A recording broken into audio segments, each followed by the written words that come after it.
안녕하십니까. 2024년 9월 19일 최병무의 팩트 시작하겠습니다. 김민석 민주당 최고위원이 어제 그 추석 민심과 관련한 기자간담회를 했죠. 그러면서 앞으로의 국회 일정에 관해서, 대여 공세에 관해서 포문을 열었습니다. 자, 우선 견고한 정권교체 민심을 바탕으로 연휴 직후부터, 직후 첫날이 오늘이죠. 지역화폐법과 해병대원 김건희 특검법 등을 처리하겠다. 윤석열 대통령은 국민 요구를 거부하는 게 얼마나 어려운 길로 들어가는 것인지 깊이 살펴보기 바란다. 이렇게 얘기했습니다. 자, 그런데 이제 오늘 김건희 특검법을 본회의에 상정할 가능성이 아주 높아지거든요. 원래는 지난 12일에 김건희 특검법을 본회의에 상정 표결을 해서, 그래서 사실은 추석 밥상에 김건희라는 이름 석자를 올리겠다. 뭐 이게 이제 민주당의 그 구상이었는데, 우원식 국회의장이 여야 의정 갈등 협의를 위한 협의체 출범, 뭐 이게 우선이다. 그래서 일주일을 미뤘습니다. 그러니까 이제 오늘 아마 우원식 국회의장이 본회의 상정을 더 미루기는 어려울 것이다 라는 관점에서 본다면 김건희 특검법은 오늘 본회의에 상정이 될 것으로 보입니다. 근데 이제 과거에는 도이치모터스 주가 조작 의혹, 명품백 뭐 이런 정도였는데, 여기에 뭐 총선과 관련한 공천 개입, 그 다음에 뭐 인사 개입, 뭐 이런 것까지 해서 총 8가지나 됩니다. 이른바 특검이 수사해야 할 대상, 이게 8가지나 됩니다. 그 다음에 지역화폐법이라는 건 아시다시피 그 무슨 상품권 같은 걸 발행해서 그 지역에서만 쓸 수 있도록 하겠다. 뭐 제가 보기에는 국가를 운영하는 자세는 저는 아니라고 봅니다. 아니 뭐 전국적인 화폐가 있는데 또 뭐 지역화폐 만들어서 그 발행비 또 뭐 몇십억, 몇백억 들고 뭐 그럴 이유가 뭐가 있습니까? 어차피 화폐 가지고 다 쓰는 건데. 이거는 그야말로 성남시 내지는 경기도지사적 발상이다. 국가를 전체적으로 운영하는 대통령적 발상은 이거와 맞지 않는다. 그러니까 시장, 군수, 뭐 도지사 이 정도의 발상이다. 도지사까지도 안 갈지 모르겠습니다. 시장, 군수적 발상. 우리 지역의 경기를 일단 활성화시켜 놓고 보자. 뭐 이런 얘기 아닌가요? 그러나 국가를 운영하는 사람 입장에서 보면 나라 전체의 경기를 활성화시키는 게 중요하죠. 지역화폐라는 게 저는 의미가 없고 쓸데없이 이중적으로 발행 비용만 든다. 저는 그렇게 생각하는데, 어쨌든 이 법이라는 건 지방자치단체가 정부에 지역화폐 예산을 요청을 하면 예산안에 그걸 반영해야 한다. 뭐 이런 겁니다. 자, 김건희 특검법은요, 작년 3월에 발의를 했었습니다. 그리고 올해 1월에 표결에 붙여서 부결이 됐고, 재표결에 붙여서 또 부결이 됐고, 3분의 2가 안 되기 때문이죠. 자, 이번에는 여기다가 이제 명품 파우치백 수수 의혹, 인사 개입 의혹, 공천 개입 의혹, 뭐 이런 것들을 다 합쳐서 강화된 특검법을 발의를 하겠다. 지금 이런 얘기입니다. 그동안에 1차 그 발의, 표결, 거부권, 재표결 이 과정을 1라운드를 돌았죠. 그동안에 뭐 변화라고 한다면 이재명 대표가 대표에 재선되고 한동훈 대표가 대표로 선출되고 뭐 이런 거지만, 이런 거는 근본적인 상황 변화는 아닙니다. 자, 그러면 여권이 왜 이걸 못 받아들이냐? 이거는 재표결에서 3분의 2 이상의 동의를 얻으면 그냥 집행이 되는 거거든요. 3분의 2라는 게 절대 수치죠. 이거는 윤석열 대통령에 대한 탄핵까지 가능한 수치입니다. 그러니까 만약에 재표결로 해서 김건희 특검법을 가야 된다는 생각이 이만큼이라도 여권에 있다고 할지라도 받아들이기 어렵다. 왜? 그걸 받아들이는 순간 탄핵 저지선이 무너졌다는 의미를 정치적으로는 갖게 됩니다. 그렇기 때문에 3분의 2 여기에서는 아마 지금 한동훈 대표도 아무리 뭐 대통령실과의 관계가 악화되더라도 그걸 막아야 한다는 그 기본 마지노선이 될 겁니다. 그거 동의해 줄 수가 없는 거죠. 그렇기 때문에 결국은 민주당의 일방 강행, 표결, 가결, 재의 요구, 거부권, 그 다음에 재표결, 부결, 이런 무한 반복이 계속될 수밖에 없다. 민주당이 이걸 하는 이유, 여론 지형이 유리하기 때문이죠. 그러면 이 상황이 될 수밖에 없는 근본적인 원인이 어디 있느냐? 야권은 이런 상황을 이용하는 것에 불과합니다. 그러나 여권이 근본적인 원인, 기본적으로 자, 정권이 교체된 후에 김건희 여사의 주가 조작 의혹과 관련한 이 검찰 수사를 무혐의 처분했어야 됩니다. 근데 그걸 미적거렸죠. 왜 미적거렸을까요? 아, 이거는 이재명을 구속시키면 모든 게 끝나. 이런 정무적 판단을 했던 것이 아닌가 싶습니다. 근데 이재명 구속에 실패했죠. 앞으로 이재명 구속 가능성 적어도 1년 내에는 없습니다.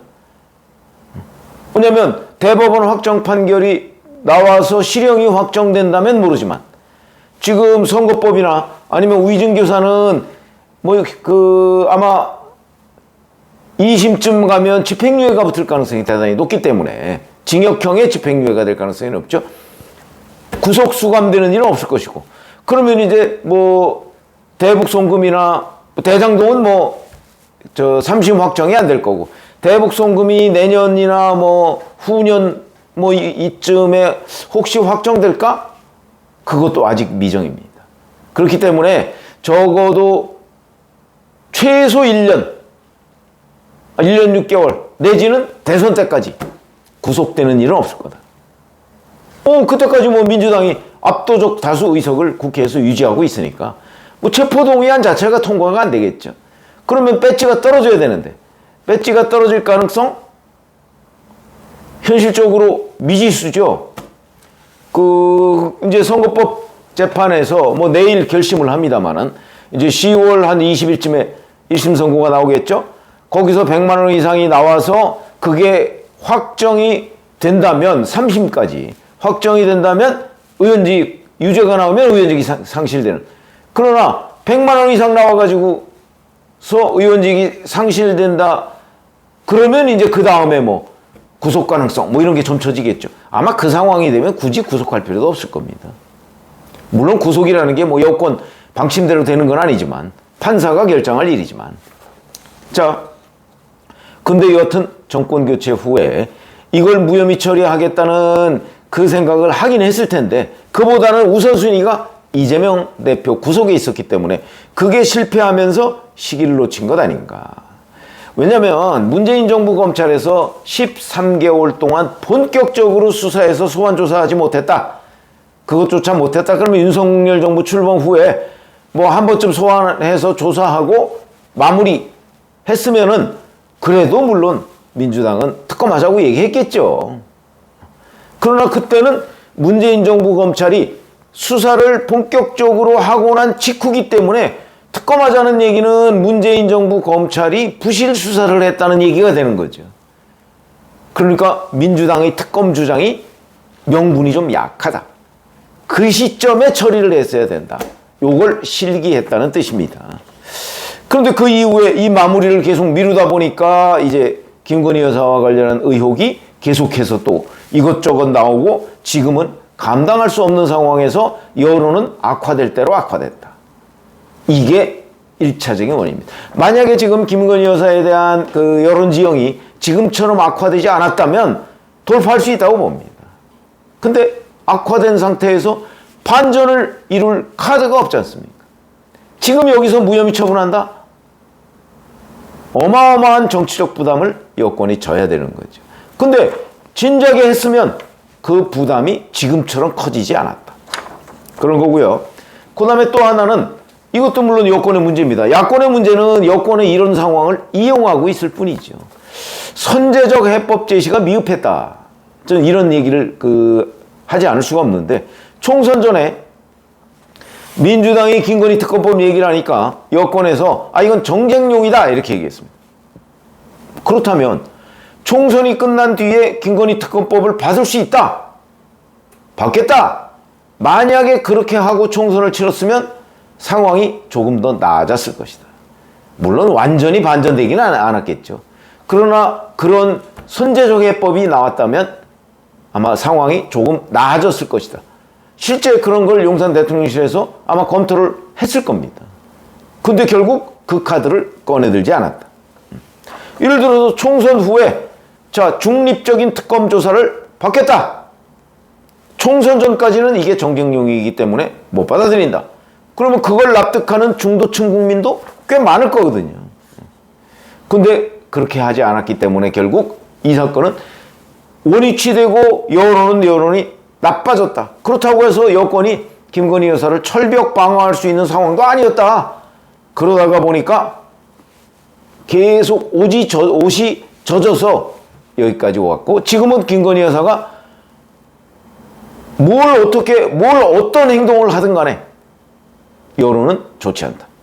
물론 김민전 그 의원이, 그때는 의원이 김건희 여사, 김혜경 여사, 김정숙 여사 뭐 삼김 특검을 하자 뭐 이런 역제안을 하긴 했었죠. 그러니까 이런 식으로라도 적어도 그 어떤 선제적 해법 이런 것들을 내놨어야 지금처럼 여론이 악화되지는 않았을 것이다. 저는 그렇게 판단을 하고요. 이 두 가지가 근본적인 요인이고, 야당이 뭐 걸핏하면 김건희 특검 얘기하는 거는 이런 두 가지를 전부 다 기회를 놓쳤기 때문에 야당이 그걸 이용하고 있는 거죠. 그 야당이 그걸 정치적으로 이용하는 것, 물론 그게 바람직하지는 않지만 정치를 하다 보면 여권의 약점을 야당이, 이게 그 윤석열 대통령의 약한 고리라고 생각하기 때문에 그 부분을 집중적으로 공격하는 거거든요. 뭐 그걸 뭐라고 할 수야 있겠습니까? 정치를 그렇게 하고 있는 건데, 이재명 대표가. 자, 그러면 지금 이번에 오늘 이제 시동을 걸 김건희 특검법도 결국은 그 오늘 상정해서 아마 내일쯤 표결하겠죠? 그러면 이제 가결이 될 것이고, 그렇게 되면 정부로 이송되고 윤석열 대통령 거부권 행사할 거고, 그러면 다시 이제 재표결을 언제 하느냐 이런 게 이제 또 관심이 되겠죠. 지금 정기국회 중입니다. 그리고 곧 조금 있으면 국정감사 시작합니다. 아마 뭐 그 국정감사 하는 그 와중에 그 이재명 대표의 사법 리스크가 최고조에 달할 가능성이 있죠. 그 사법 리스크를 김건희 특검법 재표결로 물타기 할 가능성이 대단히 높다. 그렇다면 뭐 10월 중하순 이때 김건희 특검법 재표결 하고요. 만약에 그때 이제 부결이 되겠죠? 저는 부결될 걸로 봅니다. 아까 말씀드렸듯이 바로 윤석열 대통령 탄핵 정족수, 그게 3분의 2이기 때문에 3분의 2의 찬성으로 김건희 특검법이 가결됐다. 이러면 곧바로 윤석열 대통령 탄핵으로 연결지어집니다. 그걸 집권당에서 왜 모르겠습니까? 그렇기 때문에 이건 부결시킬 수밖에 없다. 설령 친한동훈계라도 부결시킬 수밖에 없을 것이다. 이렇게 보고요. 그러면 이제 이재명 사법 리스크가 이걸로 약간 물타기 정도가 될 거고, 결국은 반복이 된다. 민주당도 김건희 특검법 여권에서 받지 않을 거다. 이걸 충분히 알고 있을 겁니다. 그러면서 더욱 공세를 강화할 수밖에 없고, 여권이 이에 대한 어떤 선제적 해법, 무슨 발상의 전환 이런 걸 하지 않는다면 이 부담을 계속해서 안고 가야 된다. 그래서 저는 뭐 일찍부터 김건희 특검법, 그중에 주가 조작 의혹과 관련한 그 수사 받아도 된다, 그런 입장이었죠. 그렇게 해서 1차 완충이 필요하지, 이런 식으로 그냥 철벽 방어한다고 해서 철벽 방어가 되지도 않을 뿐더러 정치적 부담은 부담대로 계속 커지고, 이렇게 되면 자칫 잘못하면 정권 교체가 이렇게 시간이 흐르면 정권 교체가 어려워질 수도 있고, 그 다음에 민주당은 민주당대로 이 이슈를 계속해서 2027년 대선까지 끌어가려고 할 가능성이 대단히 높기 때문에 언제까지 이거를 과연 끌고 갈 것인가.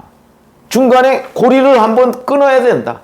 그 끊는 방법은 여러 가지가 있는데, 저는 선제적 해법으로 이 고리를 끊는 것이 하나의 방편이다. 물론 끊는다고 완전히 끊어지지는 않습니다. 그러나 적어도 지금과 같은 일방적인 김건희 여사에 대한 부정적인 여론, 이거는 상당 부분 완화할 수가 있다는 거죠. 그렇게라도 해서 전국을 풀어가야 되는 거 아닌가. 저는 그렇게 판단을 하고 있는데, 지금 뭐 대통령실에서는 요지부동인 것으로 보입니다. 뭐 그렇다면 뭐 대통령실의 선택이니까 그러면 이 부담을 계속 안고 가도 된다. 아마 이런 정무적 판단을 하고 있는 것으로 보이는데 뭐 저하고는 조금 견해가 다른 이런 입장이고요. 그래서 그 부분은 뭐 여권의 방침이 과연 성공할 수 있을 것인지 그 두고 봐야 되는 문제죠. 그래서 저는 어떤 식으로든 이 야당의 그 김건희 공세, 대김건희 공세의 그 고리를 한 번쯤은 끊어줘야 된다. 그게 전국을 관리하는데 굉장히 중요하다고 저는 생각을 합니다. 고맙습니다.